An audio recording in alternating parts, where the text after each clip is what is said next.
of the Dr. Zero Trust thing, because there's been so many people that have DM'd me on LinkedIn and other stuff and Patreon or whatever about the whole Doge and federal system and breaches and whatever. So I'm just going to give you my analysis of this. I would always like to remind people that I am not partisan in any way, shape, or form. I don't like either party. I don't like a two-party system. I think the government's pretty fucked up. That being said, let's just run some, intelligent analysis of what's going on here so that we can have a understanding of the realities of this space. And I'm going to give you some perspective from being someone that has had clearances all the way to the tippy top, special access programs and psych evals and all that stuff, whatever, because there's things that are applicable here. There's an article in The Guardian. Elon Musk's Doge team granted full access to federal payment system. Trump's Treasury Secretary gives the world's richest person entry to one of the most sensitive U.S. government databases. Now, okay, I don't know why it's got to be the narrative that's already spun on that is about Elon being the richest person in the world or whatever else. Elon Musk, in my opinion, is basically a Bond villain. I mean, if you really think about it, he's from South Africa. He's got sort of a weird accent. He's planning on putting people on Mars. Like if you scripted out a Bond villain thing, it's kind of Elon Musk. He's populating the planet by, impregnating every chick he comes across. But other than that, that's tangential to the thing of the dude does have a way of optimizing systems. I mean, the NASA for a long time just said, look, we're just going to toss rockets off into space and take the L. Musk says, no, let's go back to square zero and figure out a way to catch them and reuse them. And it's saved a lot of money. And it's a pretty solid system. It's friggin' amazing to actually watch. But, let's go down the rabbit hole on this whole access thing. So Elon Musk government slashing crew, the Doge, has been given access to the federal payment system, exposing the sensitive data of millions of Americans, as well as details of public contractors who compete directly with his own businesses. Okay, so there's a bit of a spin that's already happening there. Like, okay. Ron Wyden, a Democratic senator from Oregon, the ranking member of the Senate Finance Committee, posted on Blue Sky that sources had confirmed to him that the Treasury's highly sensitive database had been opened up to the tech billionaires team. Scott Bessent, the new Treasury Secretary, granted billionaires Doge team full access to the system. Wyden added that the data bonanza included Social Security, Medicare benefits, grants, payments to government contractors, all of it. Okay, so let's stop right there. All that stuff has already been compromised repeatedly, like many, many times over. If you're not aware, the Treasury was just recently hacked as well. OPM has been hacked. Pretty much every government agency has been compromised. All of that data has been taken and stolen. I've had my personal stuff even from my special access programs taken from different breaches. So the freak out about the breach side of it, I think, is actually not warranted because it's already been breached. Now, the fact that the Bond villain has got access to it, okay, sure, I can see that being concerning, but the introduction of a very early narrative here around competing with Musk's businesses, okay, that's a bit of a reporter kind of thing, I would suggest, but let's go further. Confirmation of the arrangement suggests that Musk, again, suggests, we don't have particularly sure, the world's richest person now has entered the most sensitive U.S. government databases. Okay, so what? It's already been compromised. System controls $6 trillion of federal cash flow each year, with millions of Americans depending on it for Social Security, Medicare benefits, federal salaries, and more. Like my veterans' benefits and disability, like my father's and my mother's Social Security. Until now, the information been stored on it has been exceptionally closely guarded. Bullshit. With only a few select officials having clearance to control it. So what? Members of Doge team have been battering to be given access to this since Trump was elected. On Friday, the Washington Post revealed that the Treasury Department's top civil servant had retired after more than 30 years of service. David LeBrick clashed with Musk over their efforts to break into the system. Again, the wording here is manipulative, I would suggest. LeBrick has been placed on administrative leave after he objected to Doge getting access. The newspaper reported that incoming Treasury Secretary Bessent gave his permission to the deal late on Friday. Under the arrangement, one of the Doge members who can now scour the data of millions of Americans is Tom Krause, chief executive of tech company Cloud Software Group. Before confirming the deal, Wyden had already sounded the alarm about Musk's attempts to break into such sensitive federal database. On Friday, he wrote to the Set warning the system was critical and cannot fail. Okay, there's a difference between a system that cannot fail because it pays out benefits to millions of people, which, like I said, I am a beneficiary of one. So I want my, payment that I get on the first because I need it. My parents need it. My father's in a care facility. He certainly needs it right now.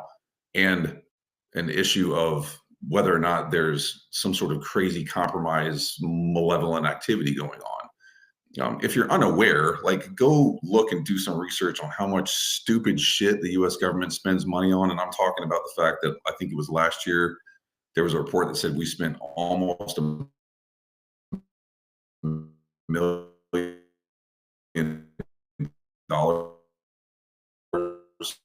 research how mountain lions run. 150 pounds. It's just not really, so there you go. Let's go a little further into this too. So there's an article on TechCrunch. The biggest breach of U.S. government data is underway. Again, this is Zach Whitaker. All of this data has already been breached. It's already been compromised. You could argue that maybe it's because there's someone from the Trump administration or an affiliate there that's having access to this. That's a new breach or whatever. But it's already been compromised 50 times over. Do they have unfettered current access? I don't know, but it's been breached. So let's just be real about it. During the past 2 weeks, Musk groups of representative, the Doge, have taken control, not control. They're in there, they're looking, despite questions about the security clearances. So this is where things get interesting for me as someone that has had security clearances and those types of things. Whether a feat or a coup, okay, which depends on your point of view. Many of the folks on this team have no prior government experience, can now view and in some cases control the federal government's most sensitive data held on millions of Americans. Again, not entirely accurate. The access of Musk's Doge team represents the widest known compromise of federal government held data by a group of individuals, and little has gotten in their way. Doge has acknowledged few details about its ongoing activities. The task has been left to the media, which is always super, which is reported about questionable cybersecurity practices, breakdown in longstanding cybersecurity norms.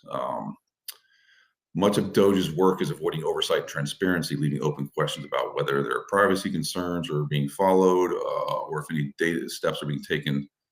So, for example, a Doge staffer reportedly used a personal Gmail account to access a government call, and a newly filed lawsuit by federal whistleblowers claims Doge ordered an unauthorized email server to be connected to the government network, which violates federal privacy laws. Whether Doge staffers are bad actors misses the point. Acts of subterfuge, espionage, and ignorance could introduce suboptimal outcome. Questionable security clearances. The ease in which Doge took over the departments and their vast stores of Americans' data took career officials by U.S. lawmakers by surprise. Musk's efforts to take control of the nation's data source also privately alarmed cybersecurity professionals. Questions remain about what level of security clearance Doge staff have and whether their interim security clearance gives them the authority to demand access to restricted federal systems. On returning to office, Trump signed an executive order allowing administration officials to grant top secret and compartmented security clearance to individuals on an interim basis with no substantial vetting. Okay, so that's of all the stuff that's here, that's the thing that should be the wait a second thing. Now, you have to also be realistic about this. Is an executive order from the president basically means that that's going to happen whether you like it or not. And from being someone that has had clearances all the way up to, special access and whatever else, there are times where you may not have access to something and you need it for a particular reason or mission or whatever else. It can be granted on an interim basis. It doesn't usually have to go to the executive order level, but it can be granted. They call it getting read in. Now, here's the other interesting thing to take away is nobody ever complained or talked about the system that's been up there, that's been monitored or looked at by a few select individuals for decades until now. But because it's a Bond villain doing it, there's a real issue. And I will guarantee you, stand on reality, that in the course of the last X number of years of the American experiment, there have been people granted access to those systems that probably shouldn't, that probably had suspicious clearances, that probably were granted things via backdoor channels, whatever.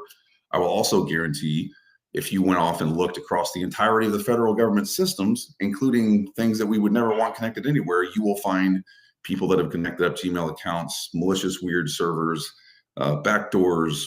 It's just a hodgepodge of risk. That's literally just how things work. So there's a spin that's going on. And again, I am not partisan at all. I don't like either party. I wouldn't have breakfast with Trump if he asked me to. I wouldn't have breakfast with Biden if he asked me to. But there's a spin going on here that is making things a little bit more freaky, and no one's actually stepping back and going, okay, wait, how does this work in the past, and why is this so different now? As a taxpayer, I think that there's a lot of stuff that we waste money on that should go away because it's stupid and it's not helping the American people.